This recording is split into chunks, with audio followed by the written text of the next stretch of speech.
In yesterday's video, I said this. At the moment, especially with another baby on the way, to have a guaranteed income, especially if a tier 5, tier 6 situation comes in.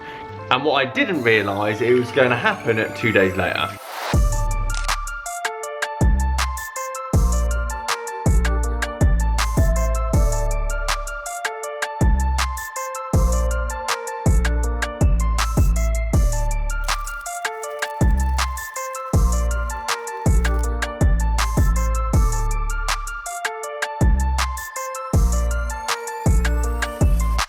Guys, how are we doing? Welcome back to a brand new video. Simon here, lockdown for the third time.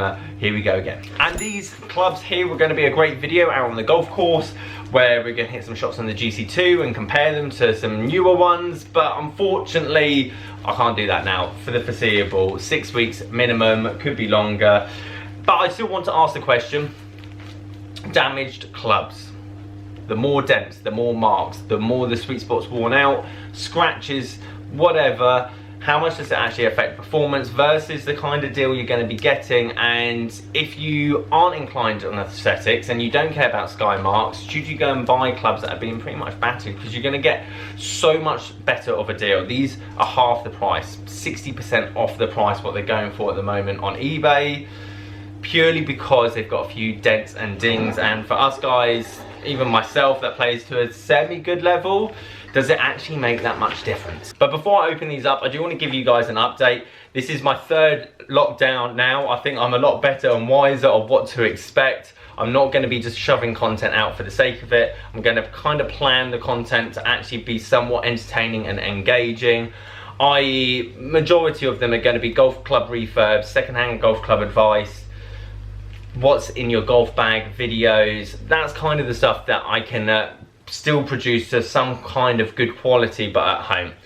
I'm not going to be doing millions of videos a week just for the sake of it, because I've actually got 2 other jobs now, which was very wise 2 weeks, 3 weeks ago when the tier 4 system was announced and I started looking for those, and I'm very thankful to now be in this position. But at the same time, I don't want to annoy you guys by not putting up content, but at the same time I don't want to annoy you guys by just putting out loads of drivel. That's where we are at the moment. Let's open these up. TaylorMade P770 irons, also known as P770. The golf club that got forgotten. The P770 came out the same year as the P790, and the P790 just overshadowed everything and has done for the last 3-4 years, I would say.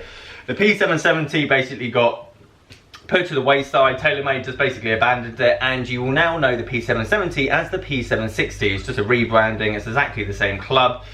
It's a good club in my mind. It's more of your Titleist CB forged like head design, maybe a tiny bit thicker. It's very good at trying to get a like combo set between, let's say, your P770 and P790s, or your P770s and then your blades. I mean, it's quite obvious. You look at the head design and the style, that's what they were designed for. 400, 500 pounds. I will show you exactly how much I paid for these now. 210 pounds. On eBay, I've been seeing listings. This is what posted, whether it's golf clubs for cash or just other kind of professional trying eBay sellers. The lower end, I've seen these sell for about 300, 350, depending on condition. Therefore, 210 is an absolute bargain. And I'll show you the photos now. You guys are seeing as much of these clubs as I have. There's not much detail, but you can see the nicks, the bends, the creases, the sweet spot definitely worn out on a few of them. And the whole idea of this video that was going to be on a golf course is, does that make much difference? Is it just pure aesthetics, which is what my belief is. Now, I don't think there's been a video ever tested of different varying levels of sweet spot worn out and ball speed and centeredness of strike and forgiveness issues, but from what I can tell, I meet a lot of good golfers, and I used to play, especially when I was younger, with a lot of good golfers, and the majority of pros, especially if you're heading off grass range, were wearing out the middle spot within 3-4 months of having these clubs. Now, they're not getting rid of these clubs every year, maybe every 2 years, and they're still shooting really good rounds with a sweet spot basically buried into the dirt. But because they know the feel, the sound, the weight of these golf clubs, they're still shooting good scores. But we can't do that test, but I do want to show you these clubs, what I got for the price that I got them for.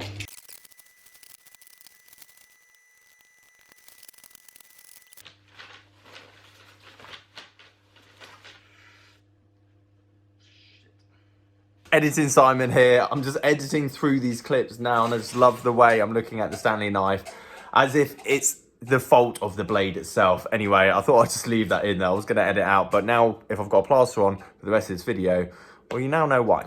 Okay guys, they're out in their full glory. I can see some proper bad club building or just general wear and tear on these clubs already.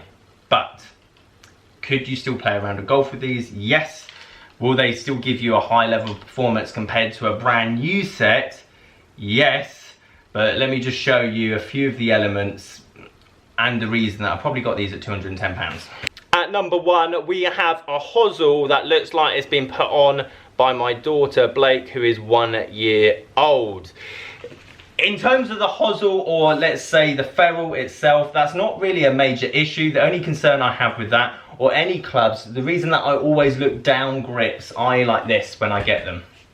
So when I look down them, and this one, for example, is massively open. Therefore, I do feel someone potentially built these clubs or reshafted them that hasn't done any training or hasn't done an exam or any experience whatsoever when it comes to building a club. Therefore, the hosel's not my major concern.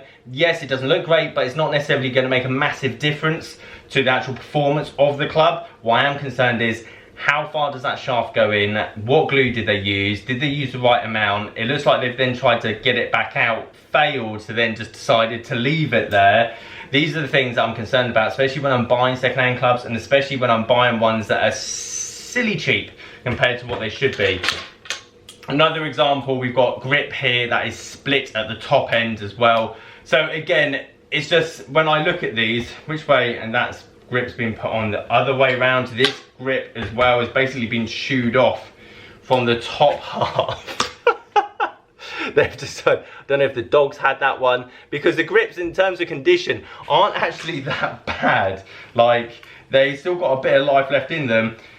They decided to maybe change the swing weight by a couple of weights, so they've just taken a bit off the grip there. So that is also interesting. The rest of the ferrules, and is that the same one? The rest of the ferrules are actually in pretty good shape. Now, the rust spots in the middle, we can see they've been worn away. And you get this problem when you play at a grass driving range. I'll show you better images in a minute. You're going to get this when you're playing off grass ranges, and I highly advise you guys to hit balls off grass ranges if you have. I know a lot of you won't have the accessibility to one, but we practice and play, well, we play this game off grass. It makes sense that you practice off grass. It makes so much difference having that turf interaction compared to off a mat. Mat gives you high level of bounce, high level of forgiveness, and if you're a beginner, mats definitely. But if you're getting down to the teens and you want to get down to single figures and you can't figure out why you can't hit decent wedge shots out on the golf course, it's because you practice off mats and you don't practice off the grass, especially in this country where we have varying levels of firm ground, soft ground, wet ground, mud, everything else. So that's a big tip. The problem and downside of that, however, is you're going to get these marks. I've seen very good players throughout my time that have basically worn through the middle of their clubs but still hit their irons really nicely. I honestly think the rust, unless you're wearing down the grooves to basic non-existence, I don't think it makes that much difference when it comes to ball speed. Now, I can't do the test because obviously I can't get on the golf course, but I don't think it's going to make a massive difference in terms of ball speed and spin rate, especially at the club head speed that these clubs are built for, i.e. P770s. I could be proven wrong there, and obviously brand new clubs are always going to give you that level, but if brand new clubs are £800 for this set and these are going to perform to 97% of the same data distance spin as the brand new set, but at £210, well, you're saving yourself £600 for the sake of a couple of percent, and let's be honest, none of our games are at the level that you're going to notice that couple of percent out of the golf course. As a rule of thumb, this is the way I look at damaged clubs that you're buying online.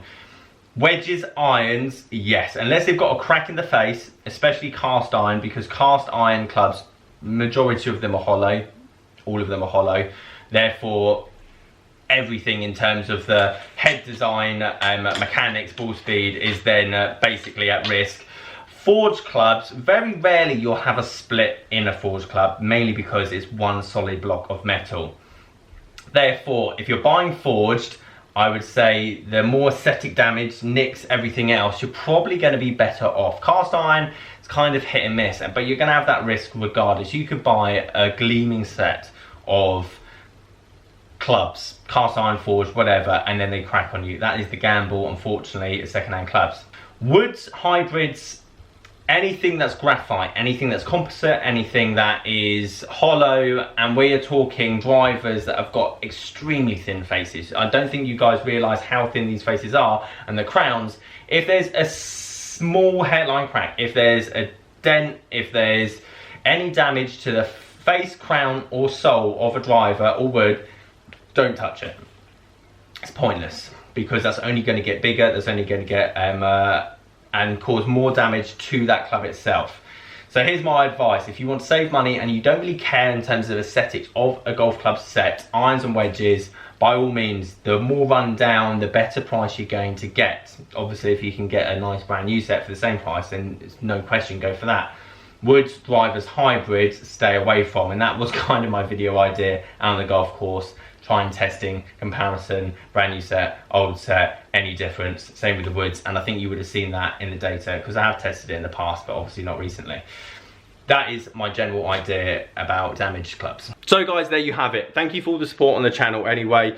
Lockdown number 3, here we go. I'll keep you guys in the loop of what's going on, what videos that we can do, as well as trying to keep this as entertaining as I possibly can whilst in the confinements of my flat, or I'm not out working, which actually I'm very grateful to actually have a chance to be out the flat and working, especially at this time.